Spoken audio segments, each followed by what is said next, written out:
In update 52.0, the Perma-Spike got 0 changes. Ninja Kiwi made sure to let us know by saying XX5 Perma-Spike unchanged by 100%. And in version 49.0, the Perma-Spike was unchanged. Same thing with version 48.0. It's kind of a running joke from Ninja Kiwi to include the Perma-Spike in all the balance changes now, even if they aren't changing anything with the tower. And that's basically because in the past, the Perma-Spike was one of the towers that got the most balance changes in all of BT6. But either way, in celebration of the Perma-Spike being unchanged by 100%, I'm going to see if I can get every single pop inside of Chimps mode with the Perma-Spike. Let's hop right into it. And if you guys do enjoy these Chimps challenges, go to the BT6 shop and make sure to use creator support code MahAlecPops. Thank you for your support. And before we actually get into this, I need to do this in challenge editor just because we have to give ourselves extra starting cash. So we're playing this with the co-op Chimp starting cash. The reasoning behind that is you can't start with a Spike Factory, obviously in Chimps mode. Either way, as for the Spike Factory placement, we kind of want to place this as far away from the track in a location that'll still reach. Let's see if this works.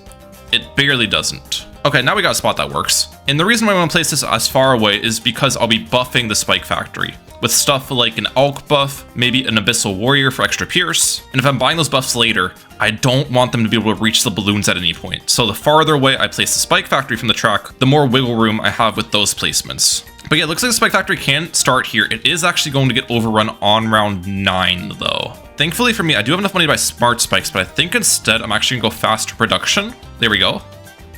Is that enough though?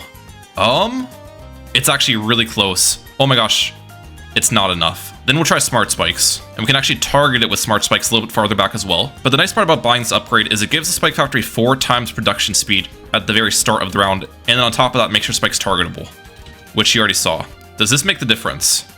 It's still very close, but we do defend. But yeah, I'm not entirely sure if this challenge is even possible on a map like this. This has been done before, but it was done on, I think, Cubism, so a much easier map.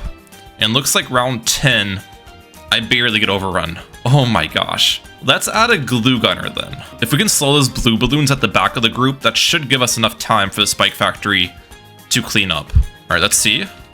Does the glue gunner make the difference? It's gonna be really close once again. One more spike. Barely hang on, by the skin of our teeth. The main thing we're going to be looking for in the early game is just an Alch buff. Once you Alch buff a low tier Spike Factory, since you're getting extra pierce, damage, and attack speed, you're buffing the Spike Factory's overall DPS by like 3 times. It's very impactful. But saving up for the Alch buff is obviously not easy. And it looks like round 13 is probably going to take us down, so yeah. So I need to continue to upgrade this. We'll get faster production. With the Perma-Spike, it is ever so slightly better to have the middle path. If you're like out buffing it, I think it's roughly 0.5% more overall DPS than the top path.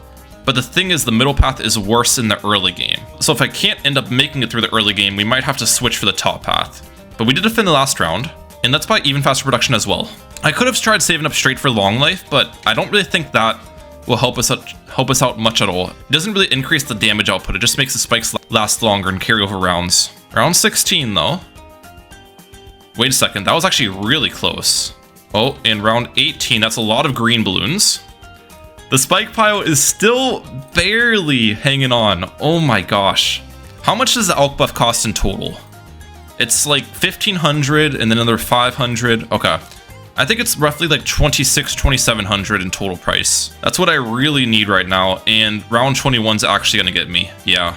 The only option I have is to upgrade the glue gunner, I guess, to stronger glue. But even with stronger glue, I don't think that's gonna make a difference here. It's closer, I'll say that much, but yeah, I'm still dead.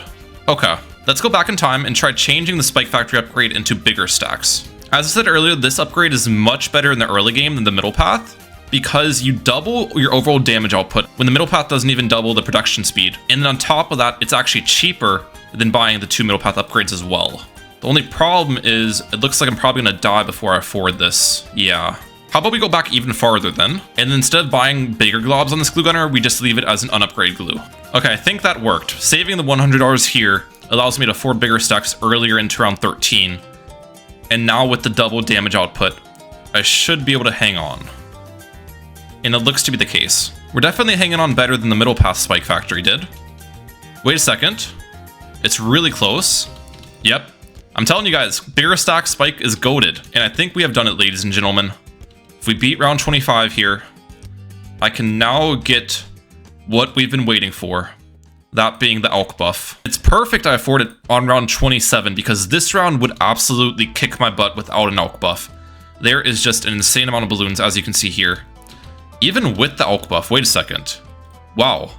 No way we can't defend even with an Alch buff. Is it seriously not enough of a difference? I can try getting a second glue gunner up in the middle. We can afford that mid-round. Oh, and we're fine. Okay. Second try is the charm. The nice part about the Alch buff as well is we do have that acidic mixture dip, which means we can pop lead balloons without needing to buy white hot spikes. Save ourselves some money there. And at this point, we might as well just get long life too. I feel like it was the correct decision going for the Alch buff before long life spikes. Maybe we could have gone through the early game a little bit smoother going long life spikes first, but I doubt it. Either way, I'm feeling pretty good now, and I think we can probably get the hero down next, which is Striker Jones. As for his placement, ooh. The reason I brought Striker Jones, by the way, is for that level 8, you get plus 25% pierce, which is just a straight up 25% buff to the Perma-Spike. But I need to place Striker in a location that he covers the spike factory with his range, but doesn't see the track. So I think what I need to do is place him all the way back here, and then target my spike pile farther up on the track. That's the way we need to play this out. But yeah, we don't get that extra pierce bonus until level 8 Striker, so it's gonna be a while. And also, we probably should cross path our Alchemist. The bottom path is better on the spike factory. The way you can kind of figure out which cross path to go for your Berserker Brute is if you're buffing a tower that has a somewhat slow attack speed, the bottom path is going to have better uptime. But if you're buffing a tower that's fast attacking like an Overdrive or something, then you want to go the middle cross path. Wait, round 36. This round actually has some really big density. Let's upgrade the let's upgrade this first glue to splatter. Oh, I think I'm dead. I think I'm dead. Second glue to splatter? There's no way I survive. Yeah. And the issue here, when you retry last round with the long life spikes, it clears all of the previous long life spikes you built up before the round started. So now we're gonna be even more dead on the second attempt here. As you can see. That's a glitch in the game that's been around for ages, and I don't know why it hasn't been fixed yet. So in order to better prepare myself for round 36, I ended up redoing a lot of the early game, and we went for long life spikes before Alch buff. By doing that, it allowed me to avoid buying the glue gunner I had in the middle of the map, and then I also saved some additional cash by not cross-pathing my Alchemist. Then with that money saved, I am now much closer to affording the deadly spikes in time. Okay, I think I may have finally done this. Multiple attempts later, we can afford deadly spikes at the very start of round 36. Is this enough to defend round 36 though? That's the question. I'm hoping. It's probably still going to be absurdly close. Wait, also upgrade you to bigger globs mid-round, because as much support as I can afford here. Another glue gunner. Last wave. Come on, Spike Factory. Please handle. Oh my gosh, we've done it. The really nice part about deadly spikes is the spikes last for another round as well. So if we have an easy round or two, we can build up a really big spike pile for the difficult one. Either way, at this point we can get Striker Jones back down, which is great. And I think we'll cross-path the Alchemist, then try to get a Jungle Drums village next. As for the village location, I don't really want it to range buff my Alchemist or Striker Jones. That would be hurtful. And Striker Jones is level 5, so we're 3 levels away from the Pierce bonus we're looking for. How do I do against a Moab here? And we defend. Nice. The hardest part of this challenge is definitely going to be saving up for that Perma-Spike though. Or I don't know if that's going to be the hardest part. I think defending round 98 might be the hardest part, but it's going to be a close second. Saving for that Perma-Spike 32.4k will not be an easy task. Oh, this isn't actually very good. I'm not going to have level 8 Striker for round 49, which is an infamous round for having a ton of density. Let's see how we do. Round 49. Does the spike pile handle or no? That's the question. So far, it looks like, it's thinning too much. I'm dead there. I'm dead. I'm dead. Man! And here's the annoying part. Once again, like long life spikes, when you redo the round, you lose your entire spike pile. Why has Ninja Kiwi not fixed this? It's the most annoying glitch in the game when using the Spike Factory. I think I may have been a bit too ambitious trying it on this map. Let's change it up. I doubt we need to go to a beginner difficulty map, but one of the intermediates could probably work. And I think we'll change the map to Moon Landing. This is a significantly easier map, but still not like Logs or Resort. But yeah, since you guys have seen the early game like 10 times at this point, I'll just breeze through it. First of all, we're gonna try to get Striker Jones super early, since the map's easier. That way we can hit Striker Jones level 8 much earlier as well. I do need to put some thought into where to place my Alchemist though. I can't place it over here, for example, because the Alchemist ignores obstacles. So I think a spot like this is probably optimal. And just to be uber safe with the Alchemist, we're gonna target Spike Pile into this location now as well. All right, and just like that, we've made it to round 39, every single pop still on our deadly spikes. We also are about to get the 25% Pierce bonus from Striker. As expected, this map was much easier to get through the early game, which is nice. But even though this map's easier, I still think we're gonna have the same dilemma where saving up straight for the Perma-Spike's difficult. I'm not entirely sure what the best course of action is here. Like if I just want to leave my defense as it currently stands or buy a couple more cheap buffs for our deadly spikes. Here's what I think we'll do. I'll get the Jungle Drums village because that's always a good play. And then I'm gonna get discounts on you as well. And underneath the discount village, but far away from the track, I will get a Mermonkey for that Pierce bonus. However, we're gonna stop the Mermonkey at Abyss Dweller, so a 10% Pierce bonus. Okay, we've made it to round 49. This is the round I died to last time. I think I actually died to the ceramics last time as well, so let's see if we survive that part at least. There is still a little bit of downtime with my Alchemist, but I guess it's fine. Ceramics get defended, and then the rainbows shouldn't be too bad either. The really nice part about having a map that's longer is the last balloon that comes out from the round takes a lot more seconds to reach my spike pile, which means we can build a stronger spike pile going into the next round. Now, normally you could extend that a ton more by using something like a horned owl to just constantly cycle the balloons backwards, but in this case, I can obviously not do that because even though the horned owl gets barely any pops, it still does end up getting pops. But either way, my main hope here with the save up is I get Perma-Spike before round 63. If I don't afford this guy by that point, I'm pretty sure I'm just completely dead against the ceramics in that round. Oh, and also, I don't really talk about my personal life on the channel much, but some of you guys may know in high school and college, I was big into running. Like I did cross country, track, indoor track, all of that. Then recently, about 2 months ago, I got back into running, and I actually just got back from an 11-mile run before this recording. So if any of you guys are also runners, I do have a Strava, which I'll just put it up on the screen right here. If you don't know what Strava is, then don't worry about it at all. It's just like, it's basically Instagram for runners. But either way, we've made it to round 55, which is a round I'm a bit worried about, I'm not gonna lie, because there are just a ton of ceramics. This is like round 63's little brother. Let me target this backwards, possibly. I feel like I don't have enough of a spike pile, but I don't know. It's thinning, it's definitely thinning.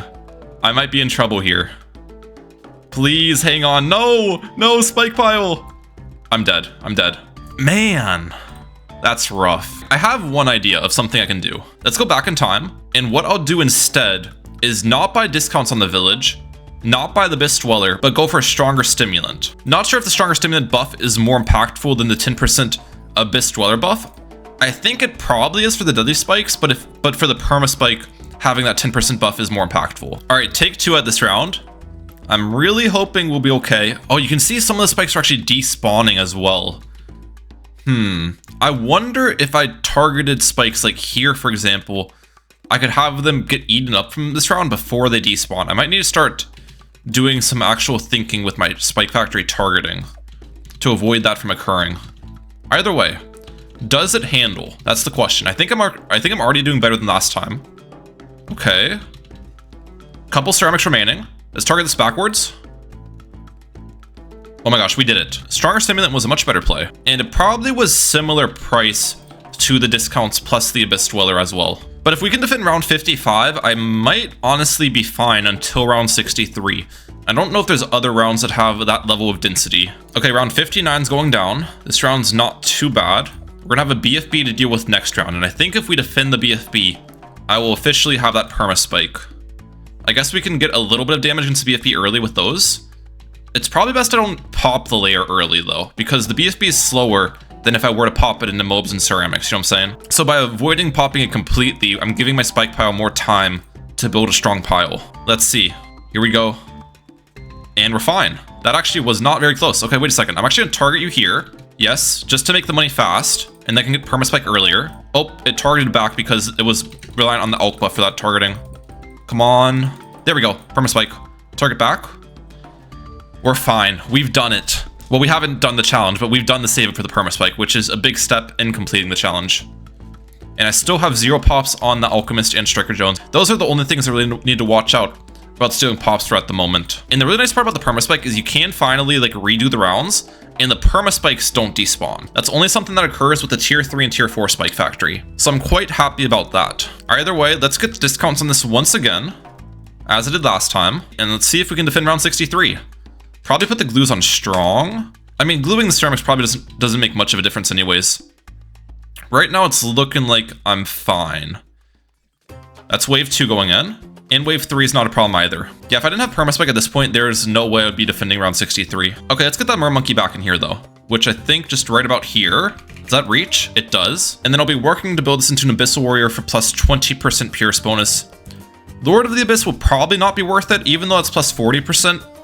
The Lord of the Abyss is just a little bit too expensive. There's most likely better things I can do with that money, but let's get Abyssal Warrior in here. Okay, so what's the next buff I want to go for? Probably an Overclock. I think Overclock is an obvious thing to buy. I would like to get it underneath my village as well, but I'm pretty sure no matter where I place the engineer underneath the village, it's going to see Moabs at some point. Like if I had the engineer right around here, for example, it's going to see at this part of the range, I think.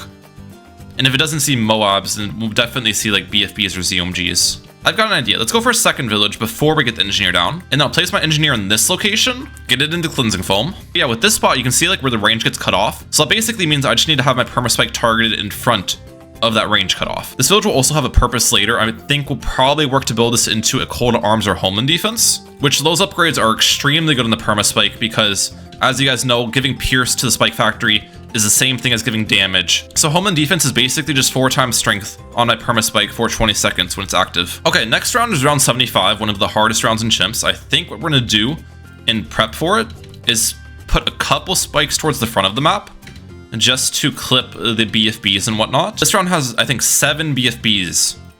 It starts off with just a solo one, and then there's 2 groups of 3. Also, I'm really close to getting overclock at this point. Okay, let's see. And looks like we're fine. It's kind of cool how it works too, because it pops the BFB layer, and then the like ceramics run in front of it. Not a problem, it appears. We are completely good against this round. And we do have round 76 coming up, which is another round with a ton of ceramics. I'd imagine we're going to be completely fine against that though. Here we go. Round 76. I actually regrow farmed the balloons a little bit, which isn't optimal. I had a Perma-Spike still laying around the front. Let's see if we are fine though. And it looks like that's the case. Now, one thing about the overclock is it's not 100% uptime. It's like 66%, I think. Because of that, later when I have like Cold Arms or Homeland defense, we're gonna want to time the abilities to have them always paired up. That's one thing I'll need to keep track of. Now, the nice part about the Perma-Spike is after you pass around 80, you don't actually perform much worse against super ceramics. Because even though they have a lot more layers, they don't pop into multiple like zebras and stuff, so your Perma-Spike's Pierce is utilized more effectively. We're gonna have some really difficult rounds coming up here soon, like round 92, round 94, round 96, and round 98. That's the main part I'm worried about, because those rounds just have an insane amount of overall blimps and RBE, and that's not typically what the Perma-Spike excels at. Either way, on round 83 here, I should be able to afford that Cold Arms village. Now we can start pairing the overclock with Cold Arms. And the funny part about using Perma-Spike with the Cold Arms is normally when you're going to Cold Arms strategy, timing the use of this ability is super important. But with the Perma-Spike, you pretty much just always want to use it off cooldown, since your spikes are going to stay around anyways. It's basically the opposite of what you typically see with this ability.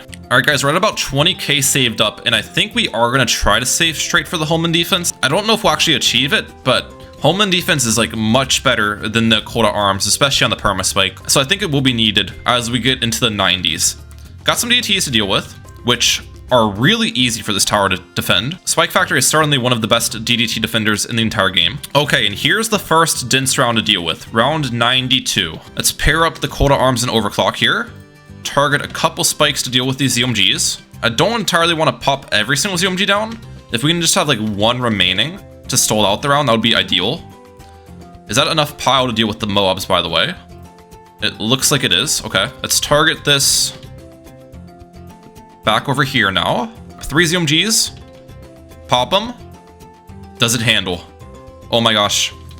It honestly looks like our spike pile is still pretty strong after taking that beating. Okay, that's a good sign. Now, I could definitely buy something like a Moab glue in one of these glue gunners. I am considering doing that, because if I had a Moab glue, we'd stall these blimps even more, which gives us more time to build our spike pile. But the reason I haven't done that yet is I think just getting Homeland defense before that point is the most important order of operations here. All right, round 94, another dense one. We'll get some spikes in the front of the map to clip these BFBs and ZOMGs. I think it's 6 ZOMGs I gotta deal with. Yeah, that's not gonna be fun. It would be so helpful if I could just use like Striker Jones stun, for example. That's the difference between a 2 megapops challenge and an all pops chimps challenge, and why this version is so much more difficult to achieve. Tons of BFBs. Perma-Spike pile hangs on strong. And then we've got the 6 ZOMGs. On top of that, I am a bit worried about round 95, even though, as I was talking about beforehand, Perma-Spike's great against DTs. Round 95 has like a bunch of mobs alongside. So in total, there's actually quite a bit of density on the next round. How's our spike power looking though? I think we're still hanging strong.